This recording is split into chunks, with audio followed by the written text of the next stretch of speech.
Essa é Célia, e uma árvore caiu e a esmagou. Triste. Ela foi a última da sua espécie, o que é ainda mais triste. Mas por sorte, no ano anterior, cientistas tinham coletado o seu DNA. Eles conseguiram preparar um óvulo sem DNA para inserir o dela. E aí implantaram essa célula no útero de uma fêmea de uma espécie parecida com a de Célia. Aquele clone nasceu 3 anos depois do falecimento da Célia original, depois da sua espécie ter sido extinta. Naquele momento, Capra pirineica havia sido desextinta depois de dezenas de tentativas, para só então durar 7 minutos. Durante 7 minutos, seu coração bateu, seu sangue circulou e suas sinapses dispararam, mas ela lutava para respirar. Externamente, ela parecia um indivíduo perfeitamente normal e por dentro, até que também, com exceção de uma única coisa: os seus pulmões. Os pulmões daquela criatura tinham desenvolvido um gigantesco lobo extra que era sólido como um pedaço de fígado. E isso acabou sufocando a esperança de reviver aquela espécie. Beleza, mas um pequeno detalhe. Isso aconteceu em 2003, há mais de 2 décadas. Esse evento ocorreu somente 7 anos depois da ovelha Dolly, o primeiro mamífero clonado da história. O clone de Célia ainda era um dos primeiros passos da humanidade na clonagem, o que nos leva a uma pergunta talvez um tanto peculiar. Por que cientistas pararam de tentar? Será que, com o tempo, eles não iriam conseguir resultados cada vez melhores na clonagem? Será que Célia poderia ter sido clonada e a sua espécie assim desextinta e talvez extinta mais algumas vezes até o sucesso definitivo?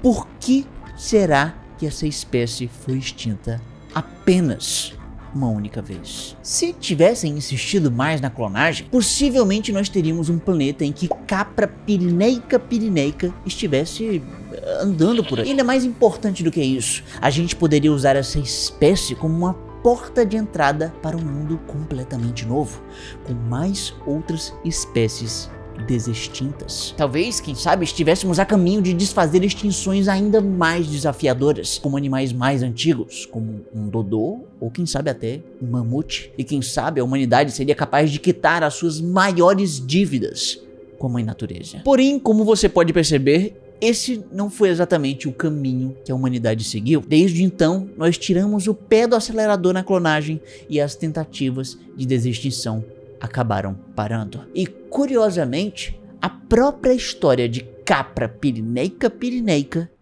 pode explicar o porquê disso ter acontecido. Esse animal era também conhecido como Ibex dos Pirineus. E Ibex é um tipo de cabra selvagem, e Pirineus é uma cordilheira que fica entre a França e a Espanha. Nessa cordilheira, eles passavam por temperaturas muito baixas e neve no inverno, mas eles eram adaptados para essa vida. Porém, a característica que mais chamava a atenção eram os seus chifres enormes. Eles davam uma aparência de força e poder, e infelizmente humanos também gostam disso. Humanos caçavam o Ibex dos Pirineus há milênios, e meio que havia um certo equilíbrio na maior parte desse tempo. Porém, armas e técnicas modernas chegaram com tudo. Assim, a população dessa cabra começou a diminuir. O primeiro relato publicado dessa espécie foi feito por Gaston Phoebus, no seu livro Livre de la Chasse, publicado há quase 700 anos. E nele era dito o seguinte: o Ibex desafia o caçador das alturas do seu poleiro rochoso. Segui-lo é meio que impossível. Em poucos saltos vertiginosos, de crista em crista, ele desaparece para fora do alcance de flechas ou pedras. Ou seja, além dos seus chifres gigantes serem um grande prêmio por causa do seu tamanho, ter um desses na sua casa era sinal de uma realização de uma tarefa difícil, uma prova de que você deveria ser um caçador muito bom. Foi assim que o Ibex dos Pirineus se tornou um animal meio que lendário e conquistou o imaginário das pessoas, especialmente nos anos 1800. Nessa época, o bicho foi visto como um super troféu de caça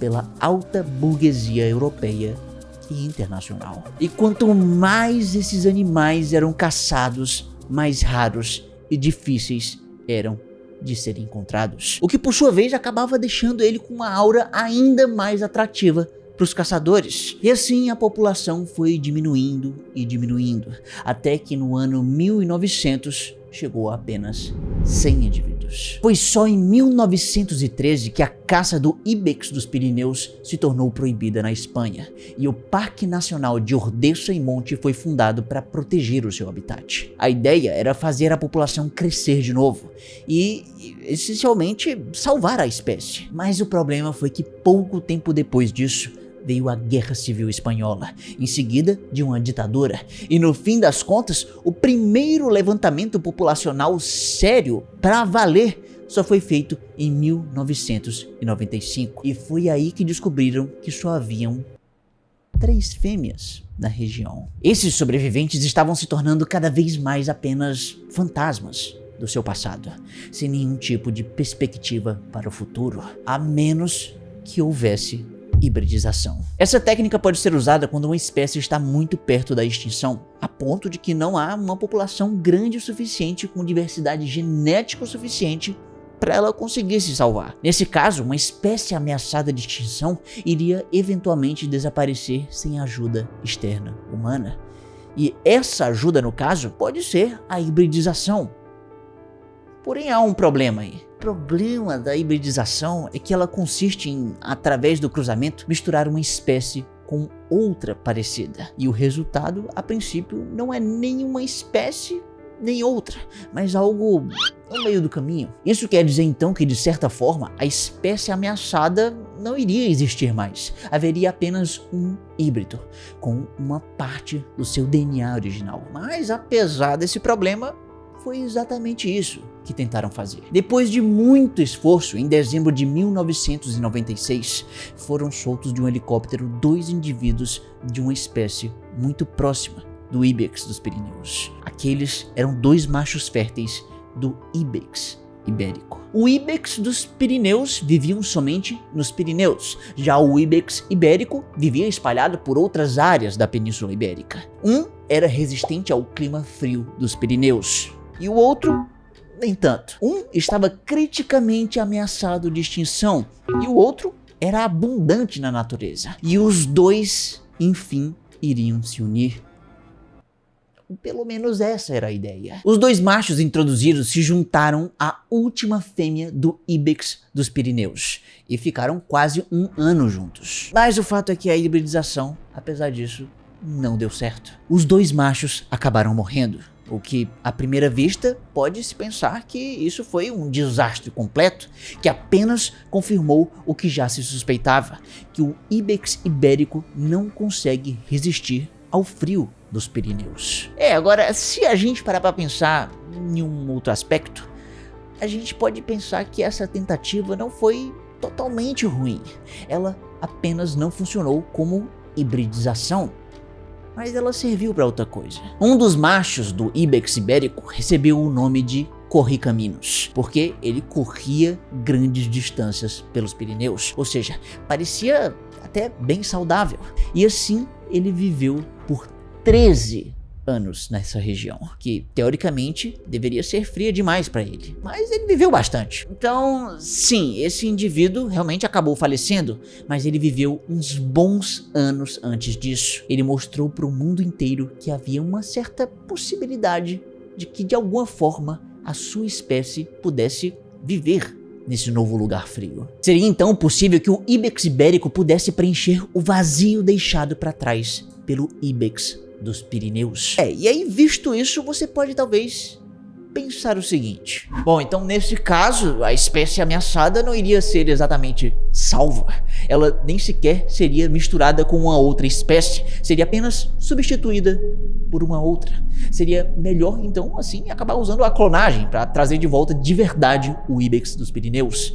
Nem que algumas falhas ocorram, nem que, sei lá, ele seja desextinto e extinto mais algumas vezes. E de certa forma você não estaria errado de pensar isso, mas existe uma certa nuance aqui. É claro que a humanidade cometeu um erro de extinguir o ibex dos Pirineus, porém qual foi exatamente esse erro? Foi ter acabado com o DNA dessa espécie na natureza ou foi ter acabado com o seu papel ecológico na natureza? Bom, é claro que ter dado um fim na natureza, a presença do DNA e do papel ecológico foi, digamos, igualmente ruim de um ponto de vista ético. Porém, num ponto de vista puramente prático, bom, talvez tenha sido muito pior ter acabado com o seu papel ecológico. E para ficar mais claro, imagine um outro exemplo de um outro bicho.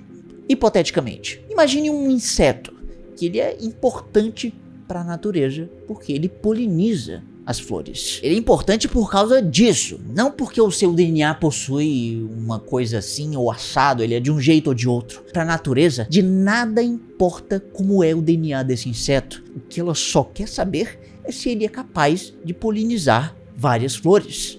E acabou. Assim, é claro que os genes no DNA podem acabar alterando a capacidade desse inseto de polinizar as flores. Mas o ponto aqui é que se um dia essa espécie for extinta por nós, mas acabar surgindo depois uma outra espécie parecida, com um DNA, digamos, um pouco diferente e que faça a mesma polinização, o que acaba mudando no final? Eu sei, é claro que não é a mesma coisa. É um inseto diferente, um DNA diferente, mas no mundo prático, as flores vão ser polinizadas. E pronto. O novo inseto vai preencher o papel ecológico do inseto anterior extinto. Assim, as flores não vão sofrer. A natureza não vai sofrer. Tá, então quer dizer que nós podemos acabar com qualquer espécie que não faz mal, porque é só arranjar outra parecida, tá tudo certo. Não, né, meu amigo? Esse raciocínio só é uma maneira da gente pensar o que a natureza está realmente perdendo na prática com a extinção. A principal perda prática, nesse caso, nessa perspectiva, é o papel ecológico. Para a natureza, não importa se a gente vai devolver para ela um animal clonado, com 100% do DNA original do Ibex dos Pirineus, ou um ser hibridizado com uma fração do seu DNA, ou ainda uma outra espécie parecida. E se não faz diferença para a natureza, bom, quais dessas três soluções nós devemos buscar? Devemos buscar a opção com a maior pureza de DNA original, ou talvez a que seja mais fácil de fazer? Bom, talvez seja a mais fácil. E nesse caso, a mais fácil é usar uma outra espécie, o Ibex ibérico. Agora, já a opção mais difícil, certamente, é a clonagem. Ela ainda é tecnicamente bem mais complexa, cara e pode causar mais sofrimento, como um clone que lutou para respirar por 7 minutos. A humanidade percebeu que não precisa de nada disso. Existem coisas mais fáceis que já estão dando certo enquanto você escuta isso. Em 2020, pelo menos 70 jovens do Ibex ibérico nasceu de forma selvagem nos Pirineus e a sua população total chegou a 400 indivíduos. O que ainda não é muito.